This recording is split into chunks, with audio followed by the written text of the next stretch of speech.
agnostics, long-haired weirdos, short-haired weirdos, vandals, hooligans. The government, hug the government, love the government, hug the government, love the government, hug the government. Welcome to The Politics Guys, a place for bipartisan, rational, and civil debate on American politics and policy. I'm Michael Baranowski, a professor of political science at Northern Kentucky University. My guest today is Richard McGay, an economist and senior fellow at the Schwartz Center for Economic Policy Analysis and the Institute on Race, Power, and Political Economy at the New School. He served as executive director of the Congressional Joint Economic Committee, assistant secretary for policy at the U.S. Department of Labor, and in senior governmental positions in New York State and New York City. He's also the author of Unequal Cities, Overcoming Anti-Urban Bias to Reduce Inequality in the United States, which we'll be talking about today. Richard McGay, welcome to the show. It's great to be here. Thanks for having me. So I thought we'd start by talking about why cities are so economically important and exactly how much of an economic impact they have, because I think that while most people might understand this, the extent of their impact, you had some pretty interesting statistics on that. Yeah, I think it does surprise people. The United States and most advanced economies, and increasingly around the world, are urban. We live in an urbanized period of the economy. In 2020, U.S. metros produced almost 90% of Americans' GDP. That's metropolitan areas, which the cities are in. The top 100 metros in the U.S. produce 75% of GDP.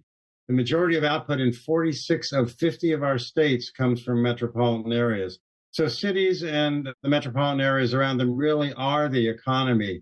They also are the hubs of innovation and new growth. They're the places that process new entrants to the country through immigration. So we are essentially an urbanized metropolitan economy. And why is that? Why do cities have such a really disproportionate impact, you would think? Yeah. The cities do four things for economists, and they bring people together, just proximity. You get people around each other. That can itself can be a good thing. Markets get bigger. They also are hubs of innovation. And I think this is the part of cities that urban economics in particular has been bringing out for the last several decades, although if you can go all the way back to Jane Jacobs, the great urbanist who emphasized this role. But by bringing together different ideas, disparate people, disparate factors, different types of industries, you get innovation. The auto industry comes out of Detroit from two factors. Detroit was a place that had shipbuilding and agricultural produce in wagons. So there's lots of engine repair. Henry Ford was a apprentice engine repairman. And eventually people said, let's put one of these engines in one of these wagons and see what happens. And you get the motor transport that we have today. You can also see it culturally in a place like New Orleans, where Caribbean music came together with freed slaves in their music, which came together with oddly brass bands driven by John Philip Sousa and German immigrants to the U.S., and we get jazz. So the cities are these hubs of innovation. As they grow, they also then differentiate and they get more of a division of labor. So you get finance, law, more innovation around the particular industry. That attracts people. And in a virtuous circle, you get growth. And now I want to make a distinction because you make this distinction in the book, and it's an important one. There are a lot of people who would almost use the terms city and metropolitan area interchangeably, but that's not actually correct. You point out there are some really important differences, especially when it comes to inequality. And I was hoping you could explain the distinction between those two. Sure. So I gave Detroit as an example. Let's go back to them.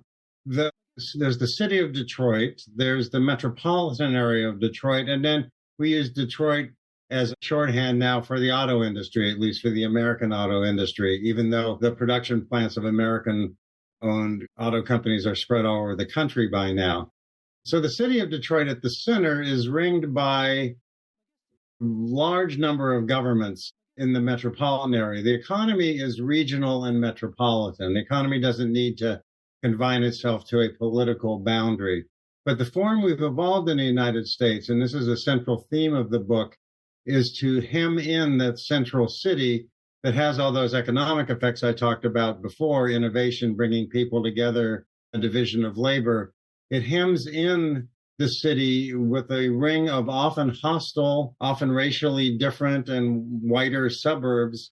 And that's the metropolitan area. So when we say Detroit, there's a big difference between the city and the metropolitan area. And that's the form that we have across the country. I think it clouds our thinking about policy and it contributes to inequality. And I want to focus a little more on inequality because it's a focus of your book. And I guess with the real basic question, why should we care about inequality, not from a human perspective, but from an economic perspective? Because one argument that I've heard is inequality sort of in and of itself isn't really necessarily a bad thing.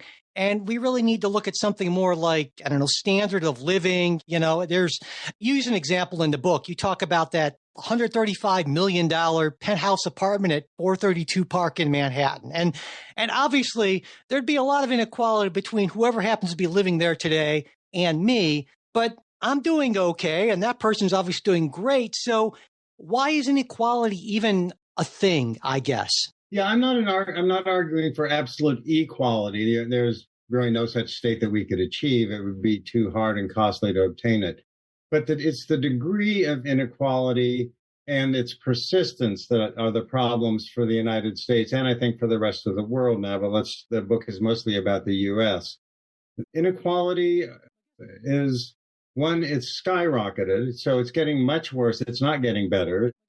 There's a million pieces of data on this. I'll take one. It's CEO pay has risen over 1,200. That's 1,200% since 1978 versus 15% for the average worker's increase. 1,200% versus 15%. So that's not an improvement. And we're in historically high periods of inequality. So one of the premises said, well, don't worry, everything works out. People will get a share of that and things get better, but we aren't seeing those shares done. Now, there are huge problems that presents both economically and politically. Economically, having the super wealthy control that much of consumption distorts investment. It distorts what people buy. There's a good argument that it slows economic growth overall, while politically, of course, it allows huge influence of money in politics. That in turn reduces the income that we need for the necessary public goods like infrastructure, education, all the things we say that will help people out of poverty, we underfinance, in part because the super wealthy are able to control the tax system and pay disproportionately low taxes. There's also an argument that inequality hurts innovation. It twists the innovators to look for goods that they can sell to the super wealthy. Again, it's this power of their consumption that can pull innovation and even industries in a direction that is not the most productive for the economy. There's some good analysis, not a huge amount, I would say, but some that done by the International Monetary Fund, the OECD, that finds that areas with higher inequality grow more slowly and have less of a reduction on poverty. So for all those factors, and it's just a bad look. Some inequality, of course, we're going to have some rich people, but the massive gap between the rich and everybody else right now creates both significant economic and political problems. Yeah, and I really wanted to emphasize that because I think a lot of people, well, some people would argue, well, inequality is about envy and resentment, but there's a lot of good evidence to suggest that, no, it actually is a drag on the economy, which is something you bring out in the book.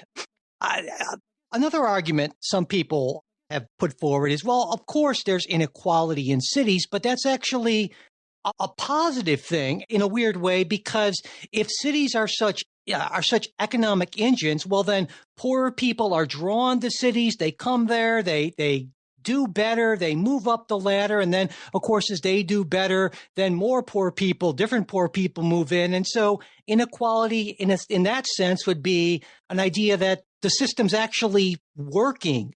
What do you think about that argument? Yeah, Ed Glazer at Harvard, probably our leading mainstream urban economist now and a super smart guy, says something, I'm paraphrasing, something like cities aren't poor because poor people live there. Poor people move there for this hope of making their lives better. So that's why you see poverty in cities, and supports this idea that cities are the place where poor they'll get skills. If they're immigrants, they'll get integrated into the society and they'll move up, so that cities are this engine of opportunity. To some extent, there's some truth to that. It's certainly true in American history that cities were the places that took in both foreign immigrants and also internal immigrants that were displaced from agriculture, particularly Black Americans who in the 1900s in the Great Migration moved from the South when Southern agriculture displaced them to northern cities looking for opportunity. So that is one of the things we hope cities will do, is be that opportunity engine. But again, we're not seeing it the way that we used to. And in the case of Black Americans, never really saw fully, for reasons that aren't particular to cities, but that cities share in around structural racism in the United States. But let's stay with let me go first to what's going on now with it. Economists said that is exactly what will happen. Poor people will move to cities.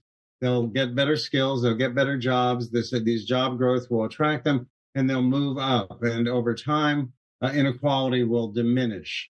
It's called convergence in economic language. But we're not seeing it. We're not seeing the convergence between the rich and the poor, or the middle class, really, that these income shares, as I cited earlier, are getting worse, not better. So whatever's going on with that convergence engine, it's not happening. I need to specifically mention, and we'll come back to this later, then there's the role of racism in this, that Blacks who moved to the North during the Great Migration, there's some unfortunate evidence that may have lowered wages for Blacks altogether because they were in such segregated labor markets. And that's not entirely the fault of cities. Later we'll talk about, I see the growth of these metropolitan forms and suburbs as very tied into having an ongoing racially discriminatory impact. So we're not seeing it now. We have seen it in periods in the past where cities have played that role. You can find stories, of course, all the time about successful immigrants or successful poor people who've risen up. They're much more likely to do it in cities than rural areas. So cities are still a better bet for them.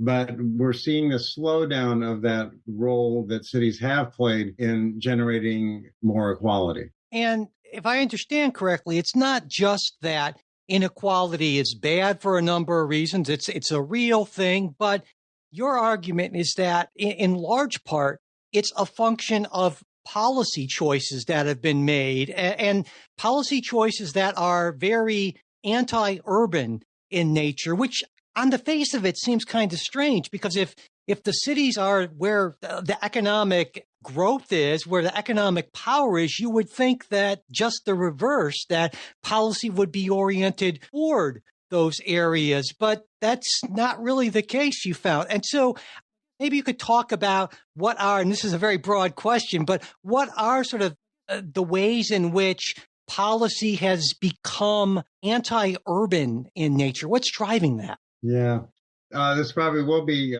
There are a number of factors. So I like to reach back, for starters, for America. Americans always had an anti-urban bias to it.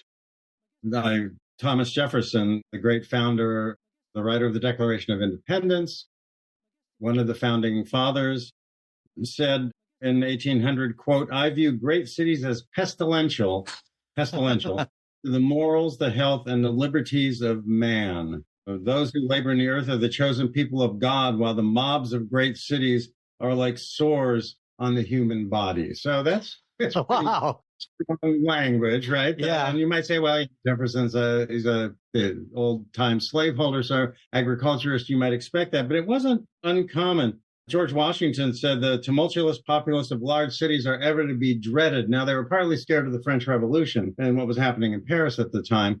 But when the United States was formed, I think around 6% of our population lived in cities. We're an agricultural country when we started, compared to the United Kingdom, or at least England, which was over 30, almost a third urban, mostly in the London area. So we built this system that valued state governments, very much favored agriculture, and locked in several factors which have now come back, I think, to hurt cities and hurt us generally democratically, but I'll stick with cities. We gave states the power in the Electoral College and the Senate, huge disproportionate representation there. And that means that their interests are overvalued. That was in part, again, because The slave states got the 3/5 apportionment, which also, of course, gave them more seats in the House up until the Civil War. So that you've got this really built-in structure of states that are anti-urban. So that's step one in the U.S. Step two is, why can't cities just do things on their own to fight inequality? Why do states get to control them, which they do in the United States? Cities are creatures, with a few very rare exceptions, of their state government. And this was fought out in the late 19th century over railroad financing. Actually, it wasn't about a big movement for democracy or equity. That cities and states, everybody was issuing bonds to trying to attract railroads, and more bonds kept getting issued than the market could support, and so that helped feed periodic financial crashes. So there was a fight about could cities just keep issuing bonds on their own, and through a long, legal, protracted struggle, the states won that battle. An Iowa jurist named Dillon, now called Dillon's Rule, says that basically cities are creatures of states, and states could destroy cities, take away their charters altogether if they wanted to. So if they could take away their charters altogether, they can regulate them and do what they want to them. It's called preemption. So states now routinely preempt what cities can do on their own to do things. So that's big bucket number two. So big bucket number one is the structure really of our government constitutionally and empowering the states. Bucket number two is state governments with an anti-urban bias winning out over cities, cities being controlled by their state governments. And then step three really is the post-World War II period, which is a time of great economic growth, but it grows the suburbs around cities. Cities used to grow just by annexing. If you tried to build a new suburb outside the city, it would just annex it in. But that slows down as the suburbs get wealthier and get more political power. So certainly by the World War II period, annexation has slowed down as a way for cities to grow. And these independent municipalities with their own school systems, their own tax bases, their own police forces, fire departments, grow around cities, often racially disproportionate, and that is fed by public policy. Ira Katznelson, the political scientist, has a great book called When Affirmative Action Was White.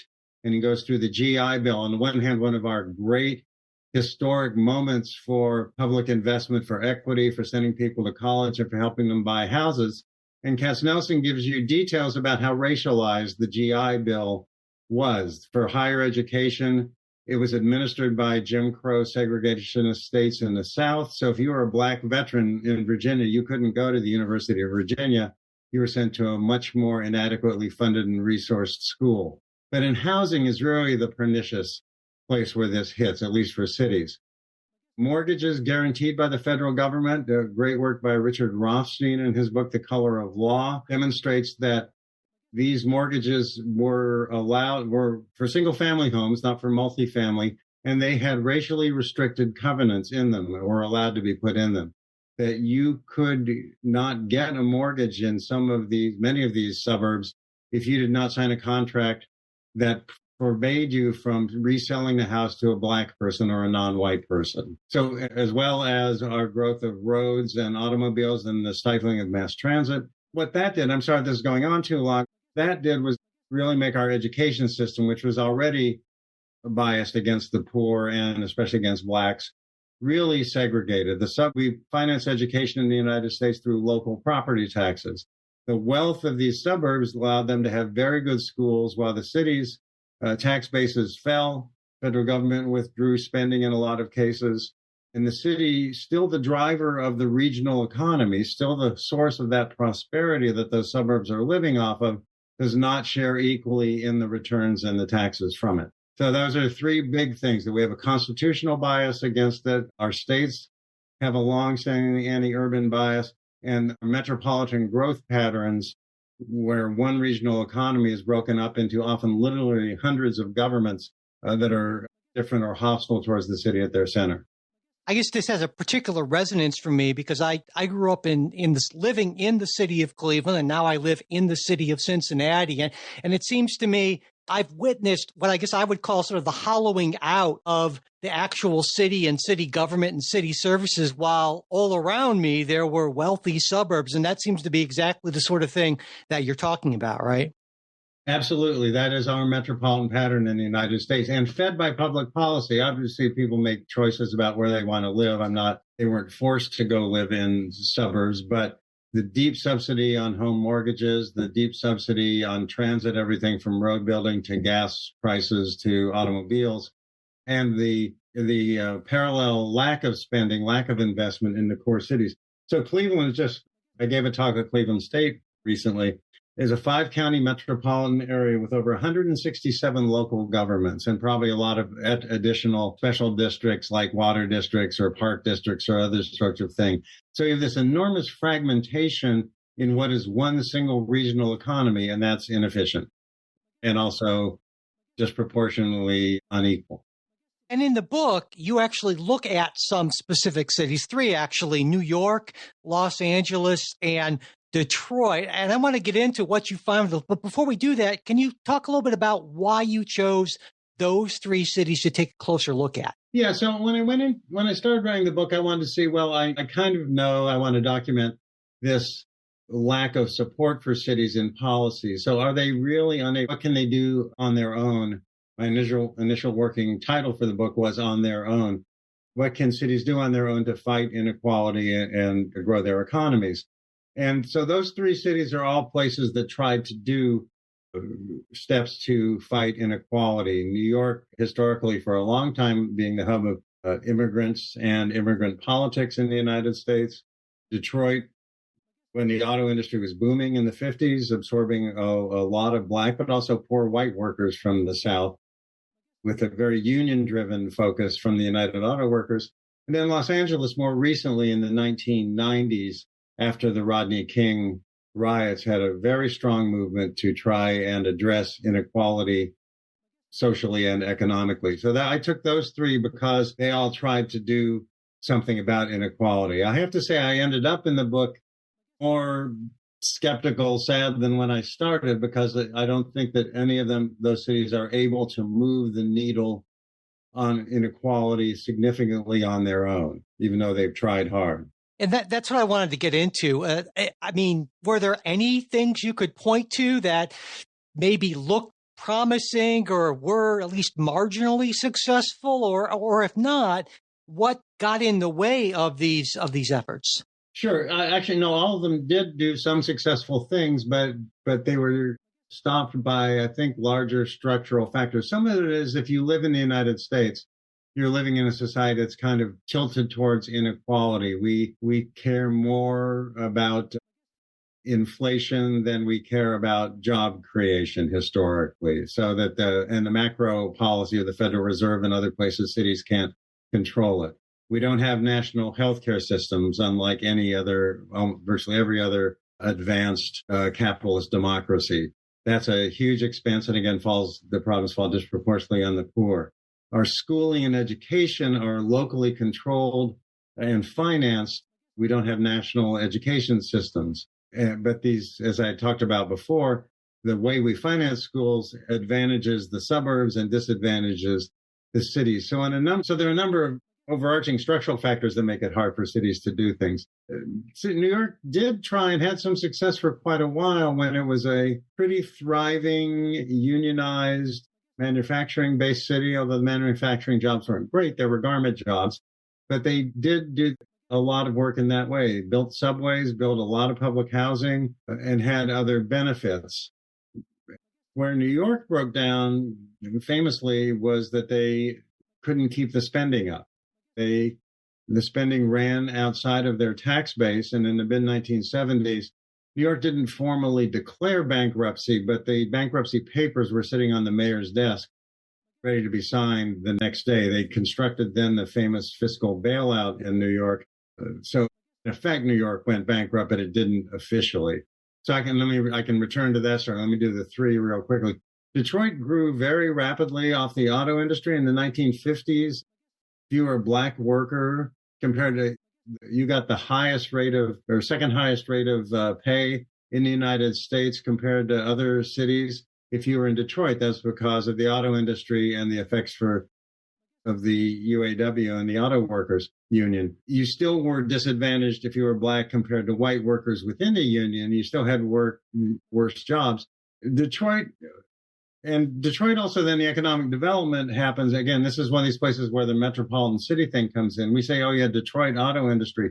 There was not a new auto plant built in the city of Detroit after 1937. There was one in the 90s, highly subsidized. And that meant that the tax base for the city was moving outside of the city. So you had a lot of workers in Detroit, but not new investment. Now, some of that's technological. It's easier to build an auto plant on a greenfield site that's one story high and has rail connections. But some of that was a deliberate attempt to get away from the city's taxing and regulatory control. Henry Ford moved his complex outside of the city of Detroit. The River Rouge complex was in the city of Dearborn, where Henry Ford's cousin was the mayor. The Dearborn was almost deliberately built as a city to just pass the Detroit line and just pass Detroit's ability to annex. And then Detroit becomes racialized very fast. Detroit is probably the paradigmatic case of what happens with racial tension that the region can't overcome and becomes very polarized racially to the detriment, I think, of everybody in the region. So that's their story. Los Angeles is one of my more hopeful stories, actually. After the Rodney King riots in the 1990s, a group of people, academics, nonprofits, and union members said, we've got to do something. We have to get together around this, informed cross group negotiating over different issues. That sounds kind of vague. Let me give you one example. In 2008, at the depth of the Great Recession, the financial crisis, there was a ballot initiative to raise the sales tax in Los Angeles to pay for the construction of the LA Metro. And in California, you need a 2/3 vote to pass a tax increase. That's a legacy of Proposition 13. And they got it. This movement in the depths of the biggest economic downturn since the Great Depression got people to vote to raise their own taxes to build the metro. And they did that, I think, because the three groups working together all got something out of it. So you had construction unions along with private developers. They wanted growth. That's one group. The second group was communities of color who wanted good jobs. And they worked out a deal where a lot of the construction jobs in particular would be more racially integrated, still mostly men, but racially integrated. And then environmentalists who often are opposed to growth projects, but they got some move towards transportation. And so all three of those groups working together form this triangular alliance that has persisted through Los Angeles politics. Now, it's not nirvana. They fight with each other and they don't always agree on things. It takes constant negotiation. But for me, that's my hopeful story, is that three groups, none of whom could have gotten what they wanted on their own, figure out ways to work with each other and move policies forward for equality. It occurs to me that this isn't necessarily, it doesn't break down necessarily on partisan lines, in that both New York State and California are very democratic. And I would think that the states might be more likely to be amenable to helping out, but that's not, I guess that's not really the case. And I'm wondering if maybe it's the extent to which, sort of, I'll get on my soapbox, it seems like zoning and NIMBY sort of issues, where there are a lot of folks in these areas who aren't really crazy about bringing in poorer people. And a lot of these cities are basically, it seems there's this huge gap between the sort of housing you talk about, the multi-million-dollar stuff, and nothing in between, right? That and super low quality, not very good housing. I mean, is that sort of a big part of the issue or not? It is now, and I think we're probably soulmates on this. NIMBYs now are an enormous problem for city growth, particularly in democratic cities. San Francisco, New York, Los Angeles are not building housing. We're kind of jumping to what I would say about housing. The evidence is very good that increasing housing supply, especially in denser areas, lowers rents and does not produce the gentrification that everybody fears, the displacement. But it is bad part of where progressives are now is to be anti-housing development, and it's driving up rents and making cities harder to live in. So in the red states, you get sprawl, right? Exurban sprawl, but they still build more housing. that's bad for the environment and other sectors. So yeah, it's a big mistake now for progressives to oppose housing development. They see these really expensive places, which I don't mind that they're there as long as we tax them sufficiently. Those people in the $135 million penthouse aren't riding the subway. They're not making it any worse for me in my daily commute.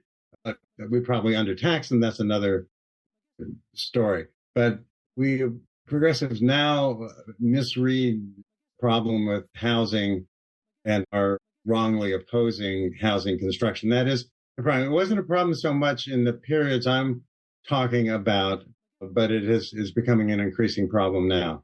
You mentioned red states. I wanted to ask you about that because, of course, where the biggest cities are, that's changed a lot over time. I mean, 4 of the 10 largest cities in the U.S. are located in one state, Texas, which is a pretty red state, right? You have Houston, San Antonio, Dallas, and Austin. And I'm wondering if things are different there because of things like you mentioned, the zoning differences, or is the basic dynamic still fairly similar, fairly anti-urban? I think it's more anti-urban. So what you've seen, like in California, remember Ronald Reagan comes out of California. So California hasn't always been pro-city. That's an accretion over time of political change there. But in these red states are quite anti-urban. So Texas is a great example. The cities you mentioned are the so-called Texas Triangle of Fort Worth, Dallas at one corner, Austin and San Antonio, another corner in Houston. That triangle constitutes about 75% or more of Texas GDP. It's not cows and oil wells. There is some of that. But it's those urban areas are the drivers of the Texas economy, but they are disempowered at the state level and by hostile suburbs around those cities that drive the state economy. So to me, it's a great example of this disjunction between what makes the economy go and how the politics are organized. Increasingly, states they do this anyway, but increasingly red states are preempting, is the word for it, cities. They're taking away cities' ability to do things on their own because, again, legally, back to Dillon's rule in the 19th century, they can do that. So during the massive heat waves this summer, Texas state legislature was considering, I don't know if they actually passed it, law forbidding cities to enact water breaks for workers. Let me just say that again. It sounds a little, every time I tell people that they don't believe. But it was like, that's interfering with commerce, and we're not going to let Houston or Austin decide whether workers should be allowed to have water breaks. We're going to overrule their ability to do it. In the state of Missouri, the 2 major metropolitan areas, Kansas City and St. Louis, constitute about 2/3 of the state's GDP. Both of those cities passed minimum wage increases just for the city, not for the state. And the Missouri state legislature overrode the minimum wage increases, rolled them back, and then passed a law saying no city in the state can pass a minimum wage increase. And you see this over and over again in the red states. So there's quite an active preemption campaign now in red states to control cities doing anything to move towards equality. And I think hasn't there also been a movement in a number of states when cities wanted to do municipal broadband, I think doing that same sort of preemption sort of thing, saying that you're not allowed to do that as well. Yeah, no, absolutely. It's not entirely all red states. New York, Albany in New York, blue state, blue city. There's a lot of preemption that the state government exercises over New York City, which creates problems for New York City government's finances. The state legislature will raise the pensions of city workers, but not pay for it, stick those costs on the city.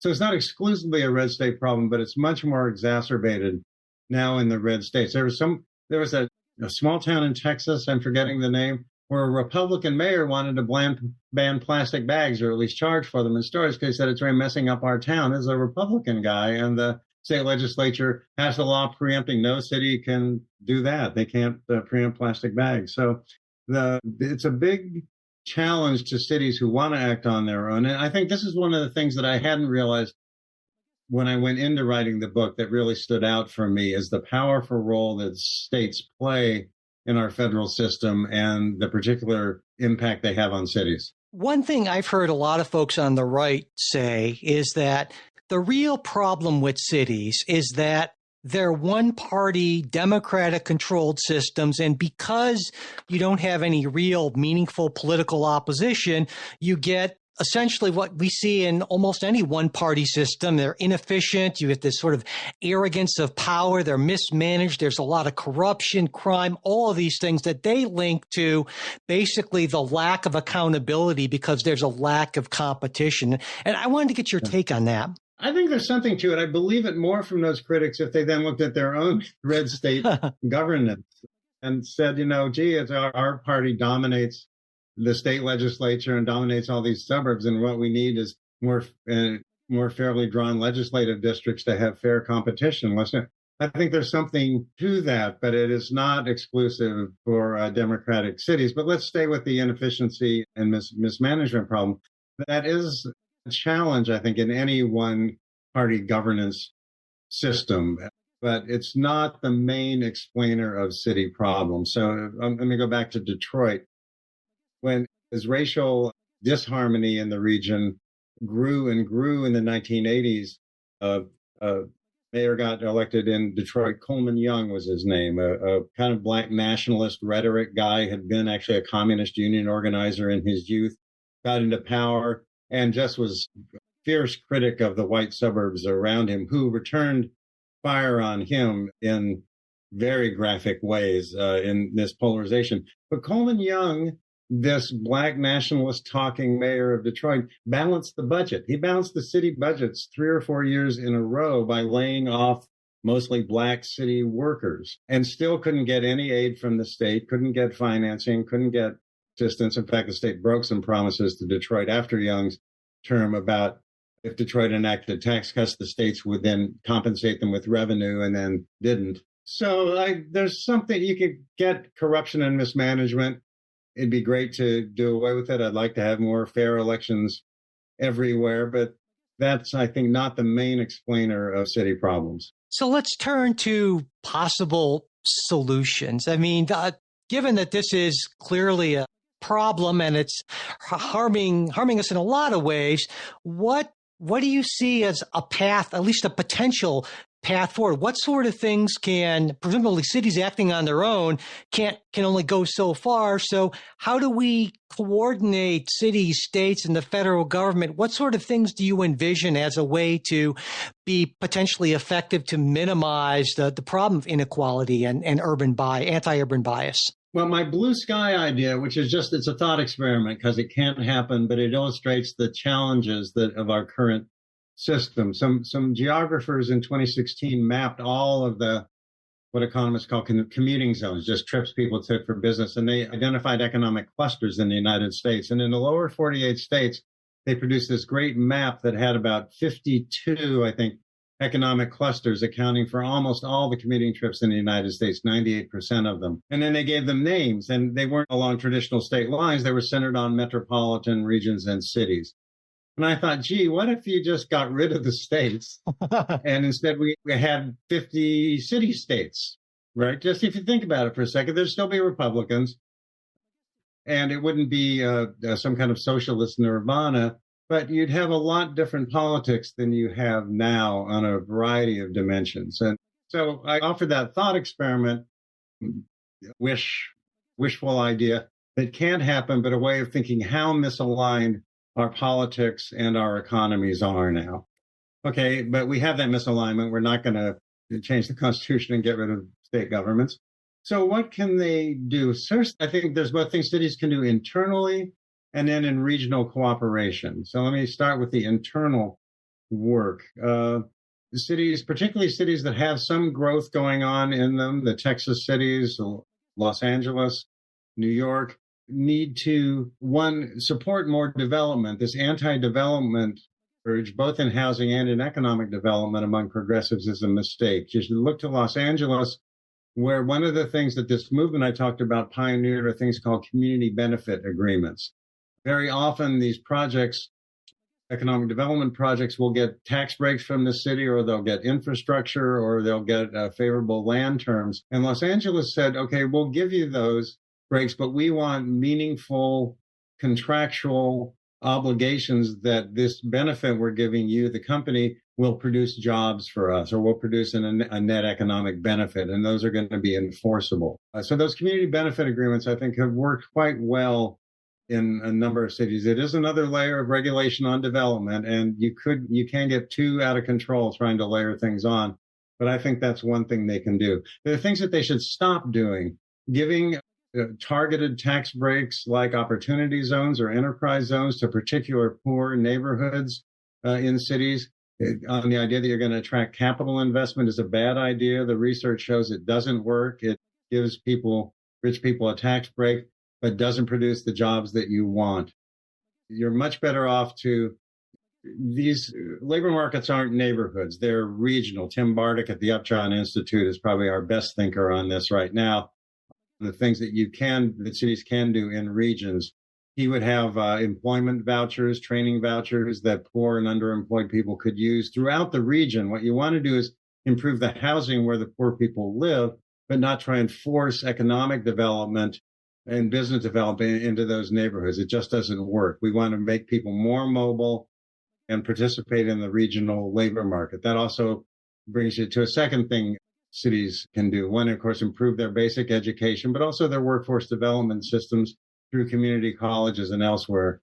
Biden administration, it hasn't gotten as much attention as a lot of their other industrial policy activities, but have been pushing hard on using community colleges as a bridge to improve education and to train people for good jobs that don't require a 4-year college degree. If you look in healthcare, other care work, some of the tech industry, there's a lot of well-paying, steady work that can be done with some training that doesn't require a 4-year liberal arts education. That's tricky because minority groups worry that you're trying to steer their kids away from college, but you could also design those community college credits in a way that they could roll into a 4-year degree. So there's workforce development work to be done. That needs to be coordinated regionally.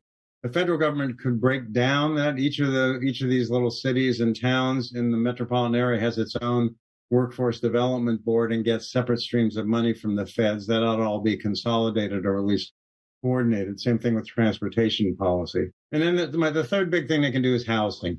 And we talked about this already. Cities should just build housing, even if it's just luxury or market rate housing.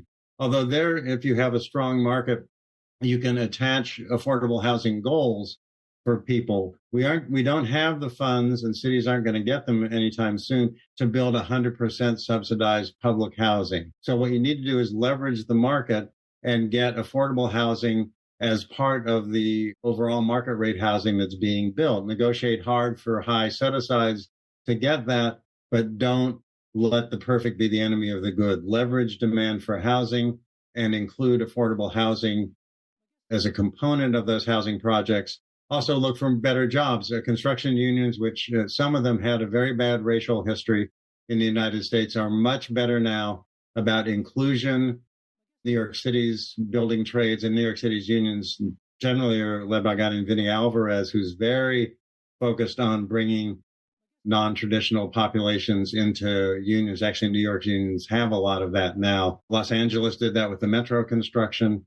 So there are ways that you can align both that housing construction with the needs of the less well-represented Black and other communities that haven't seen the benefits of economic development. And so those are the three. There's economic development things you can do, there's workforce and labor issues, and there's housing.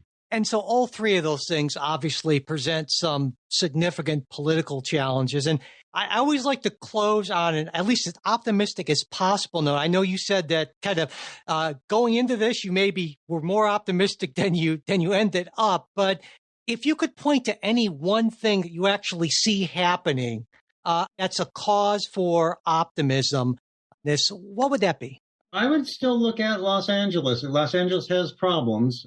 They're not great on housing construction. But if you look at the trajectory of California from a place that really was anti-urban, the Ronald Reagan, again, comes out of California with a very anti-city bias. It is now, for all the knocks California gets in the press, California is still a pretty good place. If they would build housing, they'd be a really good place. It's a much more equal society. They care about environmental work, and they care about equity and economic growth and equity. And I think a lot of that is driven by city-based movements, in particular this Los Angeles-based movement that I talked about and that I talk about in the book. So that's optimistic to me that under very difficult circumstances, different groups that don't necessarily have the same interests, labor unions, private economic developers, communities of color, and environmentalists have found ways to work together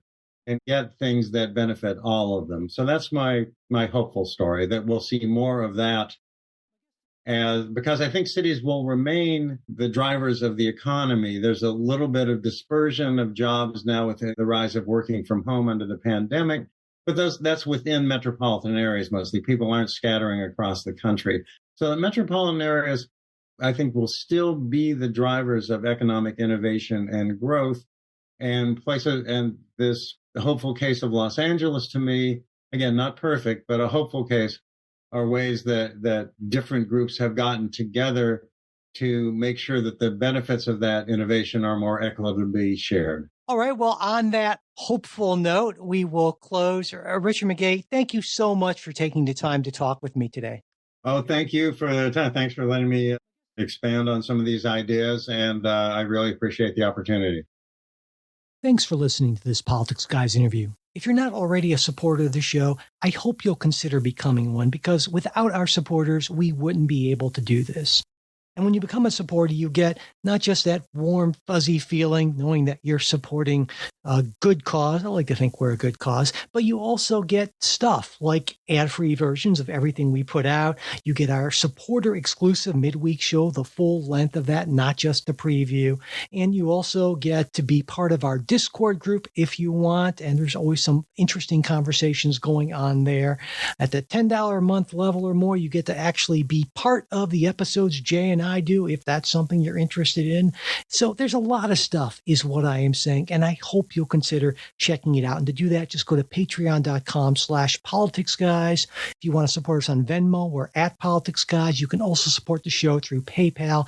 And all of our support links are always in the show notes, as well as at politicsguys.com/support.